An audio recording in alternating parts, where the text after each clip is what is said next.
بسم الله الرحمن الرحيم الحمد لله رب العالمين والعاقبة للمتقين ولا عدوان إلا على الظالمين والصلاة والسلام على سيد الأولين والآخرين أشرف الأنبياء والمرسلين نبينا محمد وعلى آله وأصحابه ومن اتبعهم بإحسان إلى يوم الدين وبعد ربي اشرح لي صدري ويسر لي أمري واحلل عقدة من لساني يفقه قولي أيها الإخوة الأفاضل والأخوات الفضليات أحييكم بتحيات الإسلام تحيات من عند الله مباركة تحيات أهل الجنة السلام عليكم ورحمة الله وبركاته.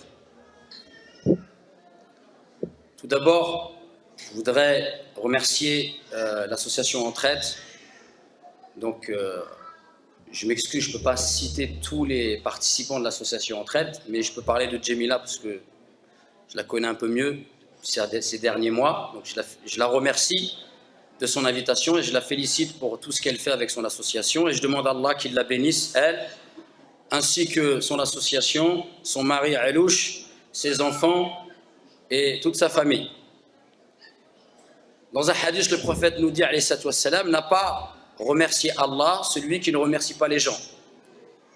Et donc dans notre communauté aujourd'hui, on a souvent tendance à montrer ce qui ne va pas, mais il y a quand même beaucoup de gens qui travaillent, et notamment ceux qui ont pensé à organiser ça aujourd'hui, ceux qui se sont levés tôt pour installer les chaises de manière bénévole, etc. Donc il y a beaucoup de gens qui travaillent sous le feu des projecteurs, mais aussi beaucoup de gens qui travaillent dans l'ombre. Et donc j'ai une pensée pour eux, et je les en remercie, et voilà, mes pensées et mes doigts les accompagnent. Hier, j'ai eu l'occasion de faire un petit voyage, et je suis parti à Montluçon, donc c'est en Auvergne. Et donc j'ai été invité par une petite mosquée de campagne pour faire une intervention, une petite conférence qui a duré à peu près 2 heures. Et subhanallah, je suis revenu à Paris et là aujourd'hui ce que je vois devant moi, je vois un contraste. Quand j'étais là-bas, la première des choses que les gens ils m'ont dit, ils m'ont félicité, ils m'ont témoigné de leur amour. J'ai senti en fait que j'avais l'impression que mes paroles, elles étaient littéralement absorbées. Et qu'avec la mosquée, on allait s'envoler dans les airs, tellement il y avait une bonne ambiance et il y avait de la quiétude. Et souvent à Paris, il se passe beaucoup de choses aujourd'hui. D'ailleurs, même nous, hein, les Parisiens, quand on va prêcher en campagne, on se dit « Ah là, tu vas voir les campagnards, etc. » Mais d'un autre côté, eux, ils ont quelque chose que nous, on a perdu. Nous, aujourd'hui, on est blasés, on est devenus des consommateurs de conférences, des consommateurs de réunions, il y a des tas d'associations qui se créent partout, etc. Et ce que j'ai ressenti hier, ça m'a amené à cette réflexion que je souhaite partager avec vous, c'est que là-bas, hier, subhanallah, j'ai fait une petite conférence et j'ai vraiment eu l'impression qu'elle a eu, non pas parce que c'est moi qui ai parlé ou parce que mes paroles étaient magnifiques, mais les gens qui étaient en face de moi étaient assoiffés. Et les gens qui étaient en face de moi, ils ne me connaissaient pas, mais ils avaient envie d'entendre parler d'Allah et d'entendre parler du Coran. Ils avaient ça dans leur cœur. Et donc même si parfois je peux dire des choses maladroites, etc., ils se sont comportés d'une manière qui fait que peu importe ce que j'allais leur dire, ils allaient réussir à faire la part des choses et à aller chercher le miel qu'il y avait dans mes paroles. Ce qui leur a permis d'apaiser leur cœur. Et d'ailleurs c'est une dua que Allah nous enseigne dans Surat Az-Zumar, Allahumma ja'alna, et je la fais aujourd'hui pour nous tous, Allahumma ja'alna min alladhina yastami'una al-qawla fayattabi'una ahsana. أولئك الذين هداهم الله وأولئك هم أولو الألباب. Où Allah fait de nous des gens qui, lorsqu'ils écoutent les paroles, ils en prennent ce qu'il y a de meilleur. Et ce sont ceux-là les doués d'intelligence et ce sont ceux-là les bien guidés. Donc voilà les premières paroles que je voudrais vous partager avec vous. Je ne suis pas en train de vous faire des remontrances, mais j'ai simplement envie de vous amener à avoir cette réflexion. Et notamment, je n'ai pas eu l'occasion d'écouter beaucoup ce qu'a dit le Oustad Rachid Haddash, mais je vais citer une parole qu'il a citée à un moment donné quand il parlait des relations de couple, et il expliquait qu'il a demandé à ses élèves de leur expliquer qui ils étaient, etc. Et qu'en fait finalement on ne se connaît pas. Et à un moment donné il a dit qu'il était très important de savoir qui on était, qui nous sommes, qui suis-je. Et bien par exemple, si une personne elle a entendu cette parole avec son cœur, avec sa raison, qu'elle a pris cette parole, qu'elle l'a rentrée dans son cœur et qu'elle essaie de la traduire par des actes, wallahi, cette parole, elle peut changer sa vie.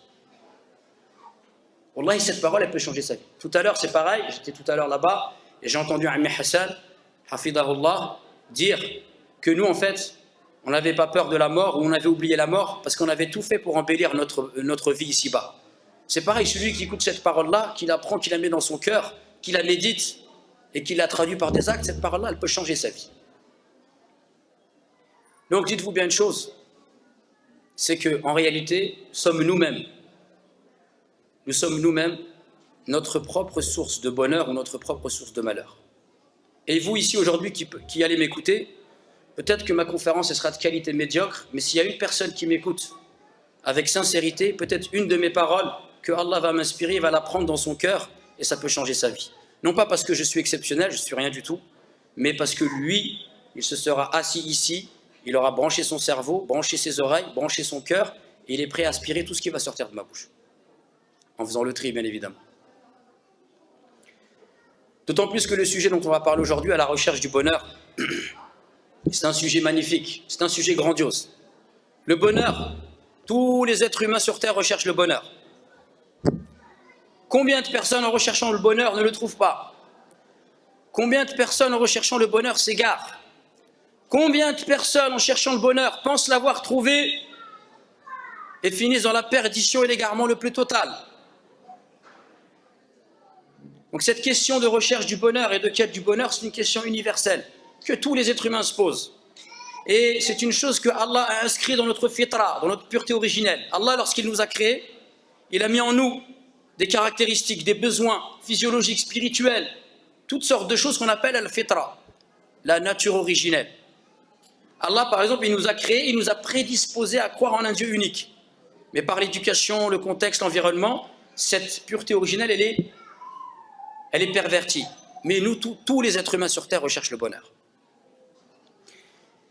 Là où les êtres humains sont différents, c'est dans le chemin qu'ils empruntent pour rechercher le bonheur. Et je vous propose tout de suite de s'attarder sur deux chemins qui sont empruntés par la majeure partie des êtres humains. Et ces chemins qu'ils empruntent, ils espèrent trouver le bonheur. Et nous allons les étudier pour voir, les étudier de manière succincte et rapide, de voir est-ce que le bonheur est dans ces chemins-là ou pas. Le premier chemin, c'est un chemin qu'on pourrait résumer par une équation. Le bonheur égale la jouissance. Le bonheur égale la jouissance. Donc la personne qui a avec elle ce théorème ou cette équation, le chemin qu'elle emprunte pour rechercher le bonheur, c'est d'assouvir tous ses désirs et de suivre ses passions. Et elle pense que plus elle va être en jouissance, et plus elle atteindra le bonheur. Alors la question que je vous pose, et j'espère que vous allez me répondre, Inch'Allah, est-ce que ce chemin amène au bonheur? Donc je vois plein de visages qui me font comme ça, non? Pourquoi? Pourquoi ce chemin n'amène pas au bonheur? C'est bien quand on dit non, c'est bien, mais après, si on veut pousser la réflexion un peu plus loin, il faut essayer de dire, avoir des arguments pour l'argumenter. Là, par exemple, on aurait affaire à un non-musulman, on va dire, ah non, ça ramène pas le bonheur. Pourquoi? Ah non, c'est tout. Hein? Pas très longtemps, j'ai fait un voyage, j'étais au Cameroun, et au Cameroun, c'est un pays, machallah, où il y a une multitude d'ethnies, il y a des chrétiens, des musulmans, et j'ai assisté à une discussion, et une dame à l'hôtel, une chrétienne, elle était très gentille, qu'Allah la guide, cette dame, tellement elle était gentille, machallah. On a discuté avec elle, et à un moment donné, elle nous a dit, vous savez, je vous aime beaucoup. Elle nous disait à nous, notre groupe, c'était pas que à moi. Et elle nous a dit, je vous aime beaucoup les musulmans, mais il y a une chose que j'ai à vous reprocher. Donc, je l'ai écoutée. Elle a dit, quand vous parlez, vous êtes toujours persuadé que vous avez, vous seul, la vérité absolue. Et un des frères qui était là, il lui a dit c'est normal, parce que Allah dans le Coran il a dit la religion agréée par Allah c'est l'islam. Et il pensait la convaincre comme ça. Je lui ai dit, elle c'est une chrétienne, toi tu as pour référence le Coran, elle le Coran c'est pas sa référence. Est-ce que tu penses que tu vas la convaincre avec ce genre d'argument? Est-ce qu'on va convaincre quelqu'un avec ce genre d'argument? Non, et Allah il a dit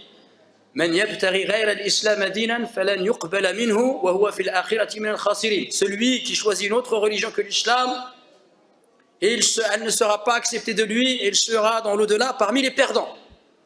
Mais subhanallah, est-ce que tu penses que cette personne-là, tu vas la convaincre avec ça? Donc c'est très important. Il ne faut jamais oublier qu'on est tous des ambassadeurs de l'islam. Et donc quand on parle à quelqu'un, si on n'a pas des arguments, le mieux, c'est de se taire. Donc, ce chemin qui consiste à dire que le bonheur égale la jouissance, ce n'est pas une voie qui mène au bonheur. Pourquoi? Parce que la jouissance, par définition, elle est, comme on dit en arabe, za'ila, faniya, elle est éphémère. La jouissance ne dure pas. Donc la personne qui recherche la jouissance pour être heureuse, eh bien à chaque fois qu'elle est dans la jouissance, comme ça ne dure pas, elle retombe. Et quand elle retombe, elle est malheureuse. Et elle recherche à remonter. Et elle est comme ça en dents de scie. Ensuite, elle se lasse de sa jouissance. Et elle recherche à aller encore plus loin, toujours plus fort. Et c'est pour ça, excusez-moi, inna Allah la yastahi min al-haq. Allah il n'a pas honte de la vérité. C'est pour ça qu'on peut trouver des gens, par exemple, qui ont laissé libre cours au fait d'assouvir leur désir sexuel, et après leur seule manière de jouir, c'est d'amener quelqu'un et lui dit fouette-moi ou urine-moi dessus, etc. Parce qu'il n'arrive plus à jouir. Wallah al-musta'an, wallah ahfadna jami'an. On pourrait exprimer ça avec une autre image. C'est comme celui, il a besoin de sensations, et puis il fait du saut à l'élastique du haut d'un bâtiment de 50 étages, et puis une fois que ça fait plus le kiffer, il ne lui reste plus qu'à faire du saut à l'élastique sans l'élastique. Mais ça va mal se finir. Donc ce chemin-là de la jouissance, ce n'est pas un chemin qui garantit le paradis, parce que la jouissance, elle est éphémère. La deuxième des choses, comme elle est éphémère, la personne, elle devient l'esclave de l'assouvissement de ses désirs, l'esclave du suivi de ses passions, comme le drogué. Il est prêt à tout faire pour rechercher sa drogue. Il devient l'esclave de lui-même. Et d'ailleurs, Allah Azza wa Jalla, il nous dit dans un verset, méditez ce verset, as-tu vu celui qui a fait de sa passion sa divinité? Allahu Akbar. Allahu Akbar. Et on pourrait ajouter encore une autre chose, c'est que les jouissances, elles ne sont pas toutes licites. Pourquoi? Parce qu'il y a des jouissances qui sont mauvaises pour la santé. La drogue, le cannabis, qui est un fléau, qui a ruiné une bonne partie de la jeunesse musulmane. Qu'Allah nous en préserve et préserve nos enfants et qui guide et sorte nos jeunes et d'ailleurs tous les gens qui sont plongés dans cette misère et ce malheur. Le cannabis, celui qui fume quand il fume, au moment où il est en train de planer là, il est comme ça. Il est bien, mais ça à la longue, ça le détruit. Ça détruit les neurones de son cerveau. Ça en fait un légume, une loque humaine. Moi, dans ma mosquée, j'ai reçu souvent des frères qui ont passé 10, 15, 20 ans de leur vie dans le cannabis. Parlez avec ces gens-là, ils vont vous faire pleurer. Moi, je connaissais un frère, il m'a dit, j'étais arrivé jusqu'à fumer 15 joints par jour, ça ne me faisait plus rien. Le matin, je me réveillais, la première chose que je faisais, je fumais un joint. Et il m'a dit, j'en étais arrivé, j'avais plus de souvenirs. Je me rappelais plus de mon enfance, plus de ce que j'avais vécu avec mes frères, mes sœurs, mes parents, rien du tout. Et il m'a dit, le jour où j'ai arrêté de fumer, au bout d'un an, il m'a dit, j'ai commencé à avoir des flashs. Je me suis rappelé de souvenirs que j'avais avec mes frères, quand j'ai rigolé, quand on est parti au bled, etc. Et il a commencé à tisser des liens de nouveau avec sa famille, tout ça, parce qu'il s'était complètement fermé, il vivait dans une bulle, c'était complètement isolé. C'est un malheur. Donc la jouissance, si cette jouissance-là est nocive pour la santé, alors Allah l'a interdit en islam. Donc celui qui met son bonheur dans l'assouvissement ou dans la recherche de la jouissance à tout prix, on est d'accord ou pas? Est-ce qu'il sera heureux? Si c'est que ça, non. L'islam étant une religion de juste milieu, le prophète nous dit, dans un hadith, il était avec ses compagnons, donc imaginez le prophète, l'envoyé d'Allah, il est avec ses compagnons, les meilleurs des créatures après les prophètes, il leur dit, وفي بضع أحدكم صدقة قالوا يا رسول الله يعني تعجبوا قالوا يا رسول الله أيأتي أحدنا شهوته ويكون له فيها أجر قال أرأيتم لو وضعها في الحرام أكان عليه فيها وزر ولذلك إذا وضعها في الحلال كان عليه فيها أجر. الله أكبر. Le prophète il est avec ses compagnons, il leur dit, il y a dans l'acte sexuel que vous accomplissez avec vos épouses une sadaqa, une aumône. Et les compagnons, ils étaient en face de lui, ils ont été interloqués, choqués, surpris. Ils ont dit, comment ça, prophète? Oh, envoyé d'Allah. Est-ce qu'une personne, elle va assouvir son désir sexuel et elle va être récompensée pour cela? Et le prophète de répondre, que dites-vous, que diriez-vous s'il l'avait assouvi dans l'illicite, c'est-à-dire il aurait assouvi son désir sexuel hors cadre du mariage, dans la fornication. N'aurait-il pas mérité une punition? Oui. Les compagnons ont dit oui. Eh bien donc, s'il assouvit son désir sexuel dans le cadre du mariage, il sera récompensé. Et donc ici on voit que l'islam, par rapport au plaisir, eh bien c'est une religion de juste milieu. Elle nous permet le plaisir tant que celui-ci est positif pour l'être humain, tant du point de vue social, culturel, social, sociétal, tout ce que vous voulez. Mais dès que le plaisir est nocif, l'islam l'interdit. Donc l'islam, ce n'est pas une religion qui est anti-plaisir, mais c'est une religion de juste milieu. Et d'ailleurs, ceux qui ont fait l'équation le bonheur égale la jouissance, ben d'autres ils sont venus, ils ont fait une autre équation. Ils ont dit le problème de l'être humain et des péchés, c'est la jouissance, on va enlever toute jouissance. Ils ne se marient pas, ils vivent comme des ermites, hein, ils jeûnent toute la journée, etc., etc.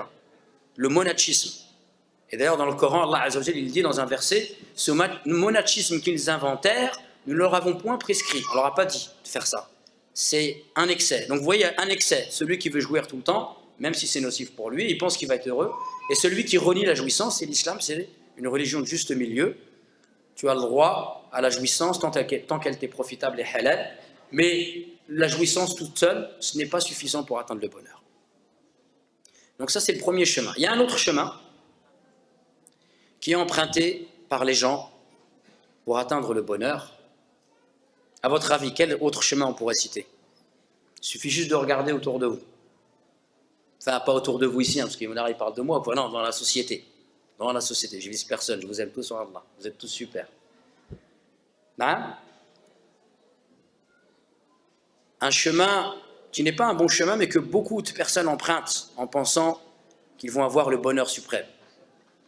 L'accumulation de l'argent, des richesses matérielles. Plus j'ai d'argent, plus je serai heureux.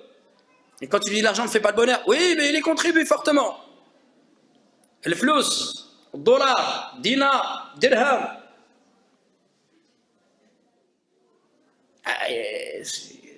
On est à une époque quand même où beaucoup de gens, ils ont donné leur vie pour l'argent. L'accumulation des richesses matérielles. Hein? Je construis une maison au bled. Mon voisin, il a fait un deuxième étage, troisième étage. Mercedes, Mercedes. Hop, j'ai une maison en ville, je vais en faire une au bled, à la campagne.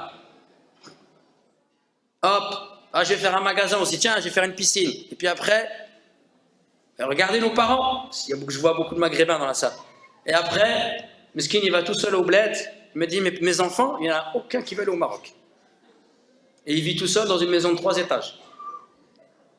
Il a bâti sa vie pour construire des choses sur lesquelles il ne va jamais en profiter, subhanallah. Mais pourquoi, subhanallah? Parce qu'on a mis notre bonheur dans l'argent. On a dit, voilà, hop, je vais travailler, je vais épargner la retraite, et quand je vais... Déjà, qui t'a dit que tu allais vivre? Demain, tu peux mourir, subhanallah. Donc la question est, et je vous la pose, et comme vous êtes timide, faites-moi comme ça si vous voulez oui, ou faites-moi comme ça si vous voulez non. Est-ce que chercher l'argent, est-ce que l'argent est synonyme de bonheur? Alors, oui ou comme ça? Ou alors, vous pouvez faire comme ça, en diagonale, si vous êtes... Comment alors? Yonene, elle a fait comme ça quand même. Alors, on est tous d'accord, non? Comme ça, on n'a pas besoin d'avoir un torticolis, non? Eh bien, sachez que la réponse, eh bien, c'est tout le contraire. Car le prophète, il nous a donné une réponse. Une réponse qui est, on dit en arabe, qat'i, qui est tranchée. Il nous dit, c'est pas moi, c'est le prophète, celui qui parle en étant inspiré par Allah, il dit, Ta'isa abdud dinar. Écoutez bien, Ta'isa abdud dinar, Ta'isa abdud dinar. L'adorateur du dinar sera toujours malheureux. L'adorateur du dinar sera toujours malheureux. L'adorateur du dinar sera toujours malheureux. Prenez cette parole et rentrez-la là, mettez-lui un cadenas, une porte et la laissez pas partir. L'adorateur du dinar sera toujours malheureux. Pourquoi? On peut l'expliquer de tas de façons, mais on va l'expliquer d'une manière, comme on est en France et on est tous des bons franchouillards, eh bien on va l'expliquer avec un dicton populaire qui dit « Avec l'argent, tu peux acheter un lit, un beau lit, mérinos, mérinos, le matin des réveils en beauté, et tu montes sur ton plafond partout, etc. » Comme dans la pub. Mais tu peux acheter un matelas, mais tu ne peux pas acheter le sommeil. C'est vrai ou c'est pas vrai ça? Et combien de gens aujourd'hui sont en France, on est le pays où on consomme le plus de psychotropes. Hop, il est obligé de prendre de la drogue. Et même ça, après, ça lui fait plus de l'effet. Il me dit, j'ai tout fait, j'ai fait de l'acupuncture, truc, j'ai un CD, il y a du vent pendant 1 heure. Il n'arrive pas à dormir. J'avais essayé celui avec le ruisseau là, mais le ruisseau, ça commence à m'énerver. J'ai mis le vent et j'arrive pas à dormir. J'ai fait de l'acupuncture, j'ai fait ceci, je sniffe du miel, j'arrive rien, il n'arrive à rien faire. Tilleul morte, il a toutes les tisanes chez lui, il n'arrive pas à dormir. Avec de l'argent, tu peux acheter un lit, mais tu ne peux pas acheter le sommeil. Avec l'argent, tu peux acheter par exemple des produits de beauté. Tu peux aller chez l'esthéticienne, tu peux aller au Point Soleil, tu peux aller chez Yves Rocher, Sephora et compagnie, toute la clique, et sortir avec 150 € de produits de beauté. Mais tu peux acheter des produits de beauté, mais tu ne peux pas acheter la beauté. Embellis-toi intérieurement et Allah il embellira ton visage. Et te mettra une lumière. Et te ramènera quelqu'un qui te trouvera belle. Wallahi. Te ramènera quelqu'un qui te trouvera belle. Et quand il va te regarder, il va être ébloui par ta beauté. Il y a un savant qui disait, Ibn Abbas, radiallahu anhuma, qui est un compagnon du prophète, il disait wa inna li sayyi'ati sawadan fil wajhi. Il y a dans la désobéissance à Allah ou les péchés un obscurcissement du visage. Alors qu'il nous dit wa inna lil hasanati nuran fil wajhi. Alors qu'il y a dans l'obéissance une lumière sur le visage. Donc le dicton populaire, on continue, il nous dit tu peux acheter des livres avec de l'argent ou ton entrée dans des écoles supérieures, grandes écoles de commerce ou Sciences Po, je ne sais quoi, ou Polyclinique. Mais si t'es bête, t'es bête. Si t'es bête, t'es bête. Tu peux faire tous les diplômes que tu veux, etc. T'es bête, t'es bête. Avec de l'argent, tu peux acheter des gens qui travaillent pour toi et qui vont te courber les chines. Mais l'amour des gens et le respect des gens, ça, tu ne peux pas l'acheter. Et on pourrait continuer comme ça. Donc en fait, celui qui a mis son bonheur dans l'argent, en fait, il est en train de penser qu'il peut tout acheter avec l'argent. Mais en fait, avec l'argent, tu peux acheter plein de choses. Mais il y a plein de choses qui sont plus importantes que tu ne pourras pas acheter. Et c'est pour ça que tu seras malheureux. Dans un hadith, le prophète nous dit, alayhi salatu wassalam, et je vous invite à être très attentif et attentive, parce que regardez, le prophète, dans ce hadith-là, il est simple. Il a divisé les gens en 2 catégories. Posez-vous la question dans quelle catégorie vous êtes. Posez-la, vous, à vous-même. Parce que souvent, le piège de Shaitan, quand on entend une parole, on dit « Ah ouais, il a raison ». Et tout de suite, Shaitan, il vous ramène quelqu'un. « Ah ouais, mon voisin, il est comme ça ». On s'en fout de ton voisin. Réfléchis-toi. Comment tu es, toi? Le prophète nous dit, alayhi salatu wassalam, « Man kanat ad-dunya hammahu, ja'ala Allahu من كانت الدنيا همه جعل الله فقره بين عينيه وفرق عليه شمله ولم يأتي من الدنيا إلا ما قدر له ومن كانت الآخرة همه جعل الله غناه في قلبه وجمع عليه شمله وأتته الدنيا وهي راغمة. الله أكبر. Le prophète nous dit, alayhi salatu wassalam, celui qui a pour préoccupation principale la vie d'ici-bas, alors Allah mettra la pauvreté devant ses yeux. Plus il en aura, plus il en voudra. Plus il en aura, plus il ressentira du manque. C'est pas le grand malheur, ça? C'est pas le grand malheur? Plus t'en as et plus il t'en faut. T'en as jamais assez, t'es jamais rassasié. Donc celui qui a pour préoccupation principale la vie d'ici-bas, Allah mettra la pauvreté devant ses yeux. Il va toujours penser qu'il lui manque. Wa faraqa alayhi shamlahu. Il va, on ne peut pas traduire cette phrase-là, mais ce qu'on peut comprendre de wa faraqa alayhi shamlahu, ça veut dire que, et c'est comme ça qu'ils sont les gens de dunya, il va être en dispute avec tout le monde, son voisin, son père, sa mère, sa femme, ses enfants, ses cousins, nanani, nanana, etc. Des problèmes dans le travail, des problèmes dans le business. Pourquoi? Parce que comme lui, il a mis tout, sa réussite et son bonheur dans le dunya, dès qu'il y a quelque chose qui ne va pas dans le dunya, il lève son épée, il est prêt à tout couper la tête à tout le monde pour ça. Et donc quand tu es comme ça, tu ne peux pas trouver une stabilité dans ta vie d'ici-bas avec les gens, et dans ton travail, dans ta famille, dans tes relations, etc. etc. Il va être dans la déstabilisation, il va être dispersé, etc. Ben, c'est ça. Il y a tout dans notre religion. Lisez les hadiths du prophète, méditez-les et regardez la réalité et vous verrez que le prophète ne parlait pas sous l'effet de la passion. Et en plus, donc celui qui a pour préoccupation principale la vie d'ici-bas, il aura la pauvreté devant ses yeux, il sera dans l'instabilité, la dispersion, la division, les problèmes, etc. ici-bas. Et de toute façon, au final, il n'aura ni plus ni moins comme richesse que ce que Allah lui avait destiné. C'est-à-dire que tu cours, mais au final, tu n'as ni plus ni moins que ce que Allah t'avait destiné comme richesse. Allah t'a destiné déjà une richesse avant même que tu viennes au monde. Il t'a simplement laissé le choix de savoir est-ce que tu vas prendre une route halal ou une route haram pour aller le chercher. Et très souvent, les gens qui sont dans le dunya, ils sont prêts à prendre la route du haram pour aller le chercher.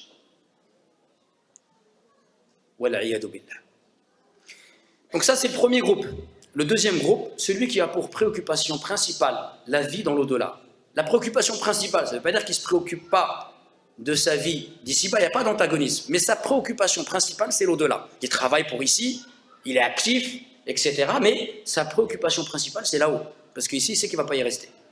Eh bien, celui-là, Allah mettra la richesse dans son cœur. Il le mettra dans un état de stabilité. Peut-être il sera juste, voilà, il vendra des fleurs au marché ou des tomates ou de la menthe ou ce que vous voulez. Mais ce qu'il va tirer comme argent de ça, ça va lui suffire. Il va être bien dans sa famille, bien dans sa religion. Il va aider sa communauté, etc. Lui, il n'a pas grand-chose, mais il en est content, il en est satisfait. Et ce bas monde viendra à lui contraint et forcé. C'est-à-dire que même s'il ne court pas après les richesses, ce que Allah lui a écrit comme richesse, ça va lui venir. Voilà, deux situations, deux groupes. Celui qui a pour préoccupation principale la vie dans l'au-delà, et celui qui a pour préoccupation principale la vie d'ici. Donc la question, c'est pareil, j'attends les réponses.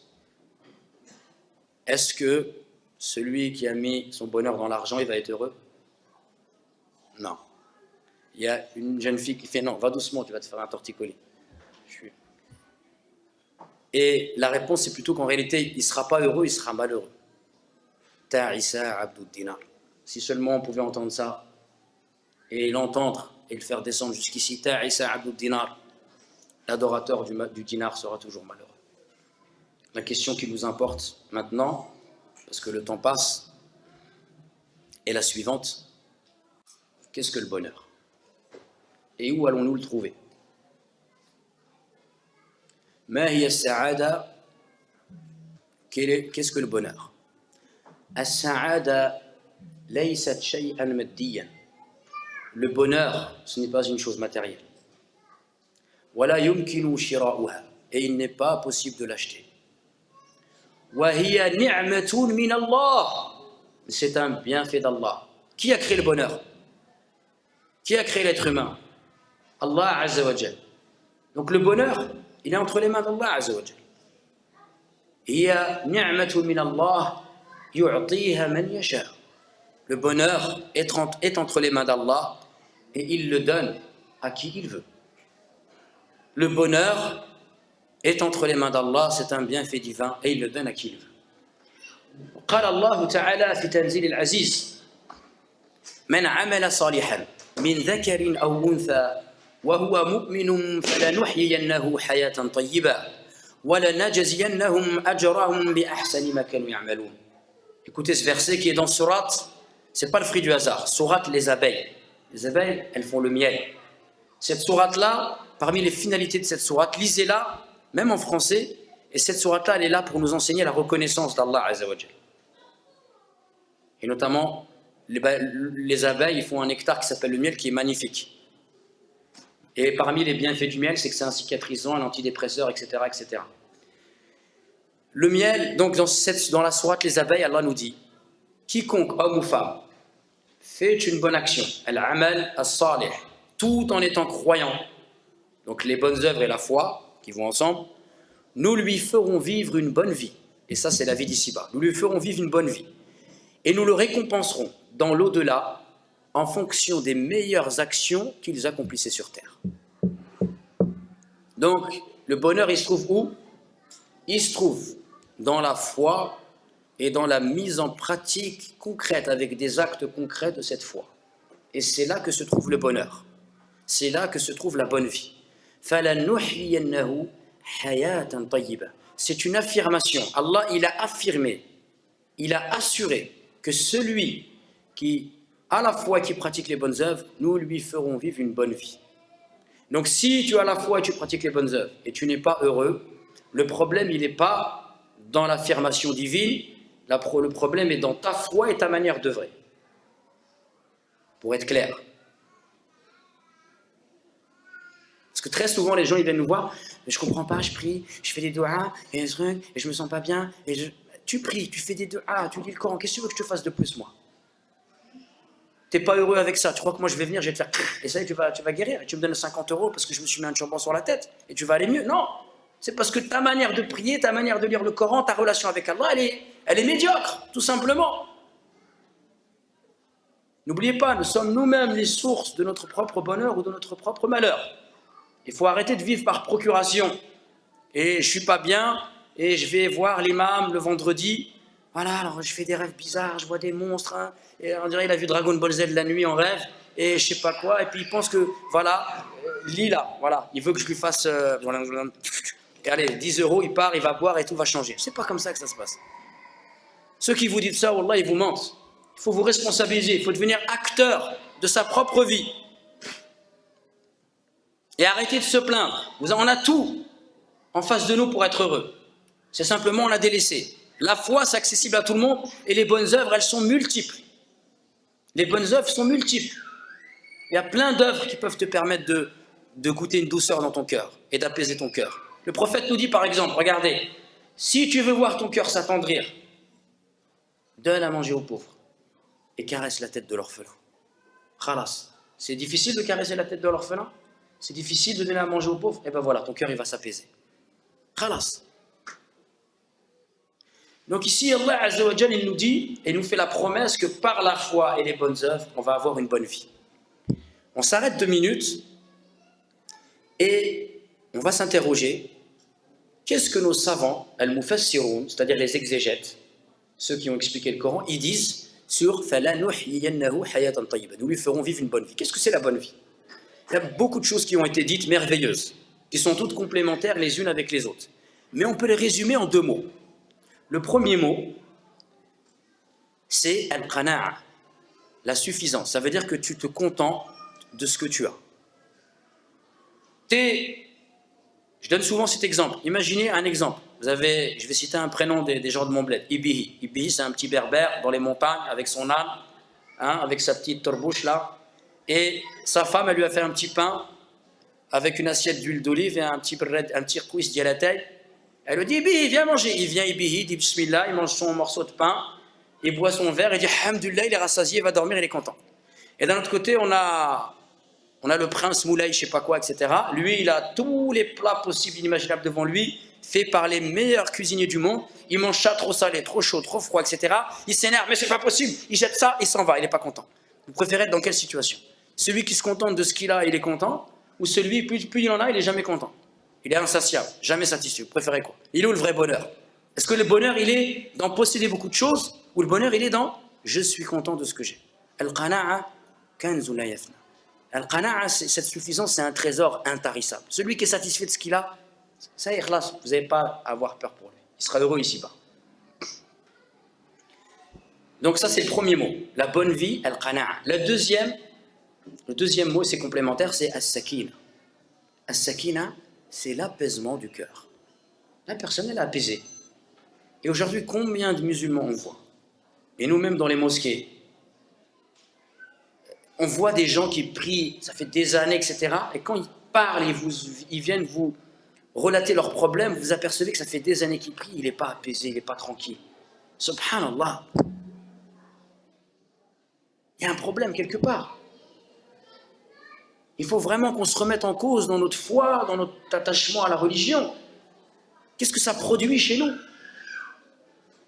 Si on est constamment en train de se plaindre, constamment ça ne va pas, constamment en train de pleurnicher, il y a un problème. Il faut se remettre en question. Et donc, ici, dans ce verset, je vous le rappelle, quiconque, homme ou femme, fait une bonne action tout en étant croyant, nous lui ferons vivre une bonne vie et nous le récompenserons dans l'au-delà en fonction des meilleures actions qu'ils accomplissaient sur terre. Ici, il y a un élément important à comprendre, c'est qu'en islam, le bonheur, ici-bas, ne peut se trouver dans le cœur d'une personne que si cette personne pense à l'au-delà et pense à la mort. Celui qui vit et il a complètement occulté cette vérité universelle qu'est la mort, et il vit comme s'il allait jamais mourir, il vit comme s'il allait vivre éternellement ici, celui-là il ne pourra pas goûter au bonheur. Parce que inconsciemment, il sait qu'il y a cette mort-là, ça le déstabilisera, ça ne lui permettra pas d'avoir une quiétude et une tranquillité. Donc le vrai bonheur ne se goûte, yudrik en arabe, ne s'obtient, ne s'acquiert que lorsque dans notre vie on a réservé une part pour la mort dont il vous a parlé tout à l'heure, Ammi Hassan, hafidahullah. Donc le bonheur, ici-bas, c'est cette suffisance, se contenter de ce que j'ai.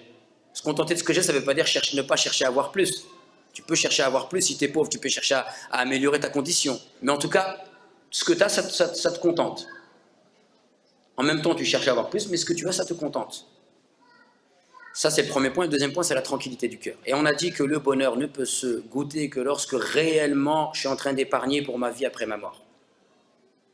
La deuxième des choses, et on va aller chercher un hadith du prophète, salam, qui est magnifique, qui est grandiose. Il nous dit, salam, عجبا لأمر المؤمن إن أمره كله خير إن أصابته سرا شكر فكان خيرا له وإن أصابته ضرا صبر فكان خيرا له وليس ذلك لأحد إلا للمؤمن. Le prophète nous dit, je suis étonné de l'affaire du croyant. Donc le prophète, il est étonné. Qu'est-ce qui étonne le prophète, alayhi salatu wassalam? Et j'espère que dans votre fort intérieur, vous avez tous dit, oui, c'est vrai, qu'est-ce qui étonne le prophète, alayhi salatu wassalam? Eh bien, ce qui l'étonne, le prophète, c'est que tout ce qui arrive aux croyants est un bien. Je suis étonné de l'affaire d'un croyant, car tout ce qui lui arrive est un bien. S'il est touché par la grâce divine, il remercie Allah, et cela est meilleur pour lui. Et si il est touché par une difficulté, il patiente, et cela est meilleur pour lui. Et ce privilège n'est donné à personne, si ce n'est à un croyant. Allahu Akbar. Ce qui peut nous permettre de dire, pour donner une définition du bonheur de manière très succincte et très résumée, j'ai conscience du fait que ce que je vous présente est très synthétique. Le bonheur, ici-bas, ça s'acquiert par la foi et les bonnes œuvres. Deuxièmement, le bonheur, en fait, on ne peut goûter au bonheur que si on se prépare pour la mort. Et la troisième des choses que vient nous enseigner ce hadith, le bonheur, c'est pas de mener une vie dans laquelle on ne va pas être éprouvé, dans laquelle on ne va pas être touché par des difficultés, dans laquelle on n'aura pas des obstacles à surmonter. Non, tout le monde a sa part de difficultés, d'épreuves, de douleurs, de souffrances, d'obstacles à surmonter. Tout le monde a ça. Mais le vrai bonheur, c'est d'avoir la force spirituelle donnée par Allah, par la foi en Allah, pour surmonter tout ça et relativiser. C'est ça le bonheur. Toute personne qui cherche le bonheur en pensant qu'il va avoir beaucoup d'argent et qu'il va vivre dans une tour d'ivoire et qu'il va, Inch'Allah, il sera préservé du besoin des propres, c'est faux. Tout le monde est touché par le malheur et la difficulté. Et le bonheur, c'est justement d'avoir la force pour surmonter ces difficultés, ces épreuves, car on en a tous. Donc la question qu'on pourrait se poser maintenant, pour faire un ancrage positif et ramener des éléments scientifiques ou rationnels ou ce que vous voulez, pourquoi l'islam va nous apporter le bonheur? C'est une question qui vous intéresse? Qu'on développe? Oui ou non? Donc pourquoi l'islam va nous apporter le bonheur? Ben, la première des choses, le mot islam lui-même. Le mot islam, qu'est-ce que ça signifie islam? La soumission, c'est tout? Faut te soumettre. Soumets-toi, classe. Imaginez, un non-musulman, il vous écoute. L'islam va nous apporter le bonheur. Qu'est-ce que ça signifie l'islam? Soumission. Avec la soumission. Ah, c'est vraiment synonyme de bonheur, ça. Signifie quoi l'islam aussi? La paix. Ah, là déjà, on est plus dans le bonheur. Donc effectivement, l'islam, ça signifie la soumission et ça signifie aussi la paix. Mais quand on dit la soumission, en réalité, il faudrait qu'on soit plus précis. Voilà, la soumission du cœur. Al-khudu' al-qalbi. La soumission du cœur. Et toutes les autres soumissions, la soumission de ma raison et la soumission de mon corps, a pour origine la soumission de mon cœur. Donc l'islam, c'est la soumission, certes, mais si on veut être plus précis et plus profond, il ne faut jamais oublier que c'est la soumission du cœur en premier lieu. Et tout le reste va découler de la soumission du cœur. Alors certes, pour soumettre mon cœur, j'ai besoin de faire marcher ma raison, voire même mon corps, de ressentir, observer l'univers, faire marcher mes sens, de manière intellectuelle, faire une recherche pour savoir qui est Allah, qu'est-ce que l'islam. Mais toutes ces connaissances, je dois les amener à mon cœur pour soumettre mon cœur. Et le prophète nous dit dans un hadith, Ala inna fil jasadi mudratan, ida salahat, salaha al jasadu kullu, wa ida fasadat, fasada al jasadu kullu, ala wa hiya al qalb. Il y a dans le corps un morceau de chair que s'il est pur, tout le reste du corps est pur. Et s'il est impur, tout le reste du corps est impur, et c'est le cœur. Donc la soumission, je dois soumettre ma raison, mon corps, tout ce que vous voulez, mes ressentis, mais la principale des soumissions est la soumission fondamentale, la soumission que je dois mettre comme point de départ, c'est la soumission de mon cœur. Mes ressentis doivent être conformes à la foi en Allah Azza wa Jalla, une personne qui a la foi unique en Dieu. C'est fondamental de revenir à ça. Et regardez, quand on a dit tout à l'heure l'islam, on a dit soumission et paix. Eh bien la paix, c'est où que tu vas la sentir? Tu vas avoir la paix dans ta raison? Non, tu vas avoir la paix dans ton cœur. Le jour où ni les richesses, ni les enfants ne seront d'aucune utilité, sauf ceux qui viendront à Allah Azza wa Jalla avec un cœur en paix, un cœur saint. Donc, l'islam, pourquoi c'est une religion qui va nous amener le bonheur? Parce que l'islam, elle a considéré l'être humain dans sa globalité. L'homme, c'est un corps, c'est une raison, mais c'est aussi une âme. C'est aussi une âme, c'est aussi un cœur. Et cette société aujourd'hui dans laquelle nous vivons, elle fait de l'homme un être simplement fait de chair, avec des désirs, qu'il faut tout le temps exciter dans la publicité. L'islam, pourquoi c'est une religion qui va nous amener au bonheur? Parce que c'est une religion qui considère l'être humain comme étant avant tout une âme, mais qui ne met pas d'opposition entre l'âme, le corps et l'esprit. L'islam, c'est une religion qui cherche l'équilibre, l'harmonie, la cohabitation entre l'âme, le corps, l'esprit et la raison. Et d'ailleurs, il y a un poète arabe qui nous dit, pour nous faire prendre conscience de l'importance de notre dimension intérieure, de notre image intérieure, on est tous focalisés sur l'image extérieure et on a oublié, vous savez, le prophète, ce qu'il disait, quand il se regardait dans la glace, il disait, oh Allah, comme tu as embelli mon apparence extérieure, embellis mon apparence intérieure. Et nous, ce qu'on traduit par le comportement, en vérité, ce n'est pas le comportement, c'est la beauté intérieure. En islam, la notion de comportement, al-khuluq, en fait, ça s'appelle la beauté intérieure. C'est beaucoup plus profond que le comportement. C'est tes valeurs, tes caractéristiques, ton caractère, ton éthique. Et ce poète arabe nous dit, Ya khadim al-jismi, kam tas'a li khidmatihi, ata'abta nafsaka bima fi al-khusran, aqbil ala al-nafs, wastakmil fada'ilaha, fa innaka anta bi nafsi, la bi jismi insan. Oh, toi qui te préoccupes de ton apparence extérieure, que d'efforts fais-tu pour une chose qui est vouée à la perdition? Mais préoccupe-toi plutôt de ton âme et essaye de parfaire ses qualités, car c'est avant tout par l'âme et non par le corps que tu es en vie, que tu es un humain. Donc il faut prendre conscience de ces choses-là, et l'islam justement nous amène à trouver cet équilibre entre le corps, l'âme et l'esprit, et elle nous cherche à acquérir la paix. Un autre point qui peut nous permettre de comprendre pourquoi l'islam c'est une religion qui va nous amener au bonheur, c'est qu'en fait l'islam Eh bien, il y a plusieurs pôles. Parmi les pôles de l'islam, il y a ce qu'on appelle al-janib al-aqadi. Tout ce qui touche au dogme, à la croyance, à la foi. Et en fait, notre foi musulmane, c'est quoi la foi musulmane? C'est de croire en un Dieu unique et de lui réserver l'adoration. D'accord? De lui réserver le culte, l'adoration, al-ibad. Dans l'adoration, il y a adorer. Comme les gens aujourd'hui, ils adorent les stars, eh bien nous, en fait, nous, on adore Allah et c'est le seul qu'on adore. Dans l'adoration, il y a la notion d'amour. Oui ou non? Dans l'adoration, il y a la notion d'amour. Notre adoration vis-à-vis d'Allah, elle est basée sur l'amour. Et comment on va réussir à ressentir cet amour pour Allah qui nous fait tant défaut aujourd'hui? Le jour où on va chercher à connaître Allah. Et d'ailleurs, dans le célèbre verset où Allah dit « وَمَا خَلَقْتُ الْجِنَّ وَالْإِنسَ إِلَّا لِيَعْبُدُونَ » Je n'ai créé les hommes et les djinns que pour qu'ils m'adorent. Ibn Abbas, qu'on a appelé le commentateur du Coran, il dit qu'il m'adore, c'est qu'ils me connaissent. Je n'ai créé les hommes et les djinns que pour qu'ils me connaissent. Parce que si on connaît Allah, vous savez ce qu'on va voir? On va voir la beauté d'Allah.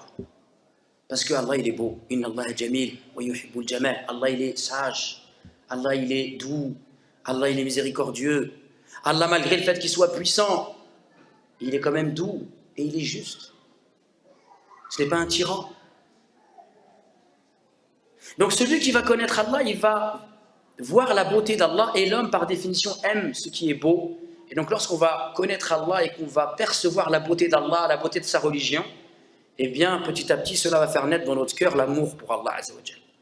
Et donc regardez la aqida en vérité, si on allait vers la aqida avec cette approche, ce qu'on appelle al-manhaj al-tarbawi, avec l'approche de s'éduquer à ressentir la grandeur d'Allah et à s'éduquer à connaître Allah pour l'aimer et se rendre point à quel compte il est beau, eh bien celui qui vit dans la beauté et l'amour, il est heureux ou il est malheureux celui-là? Celui qui vit dans la beauté et l'amour, il est heureux ou il n'est pas heureux? Vous êtes bloqué ou quoi? Oui ou non? Bien sûr qu'il va être heureux. Et nous, le drame aujourd'hui, c'est quand on va dans notre religion, et de notre religion, on en a fait un carcan d'obligations religieuses, interdictions. Certes, tout ça, ça fait partie de l'islam, mais notre rapport à la religion, il est comme ça. Est-ce que j'ai le droit de faire ça? La gélatine, le truc, le machin, halal, haram, halal, haram. Dans le Coran, il y a un verset sur 12 qui parle de la science du halal et du haram. Ça fait 8%. Tout le reste, ça parle de quoi? Subhanallah. Celui qui voit sa religion que...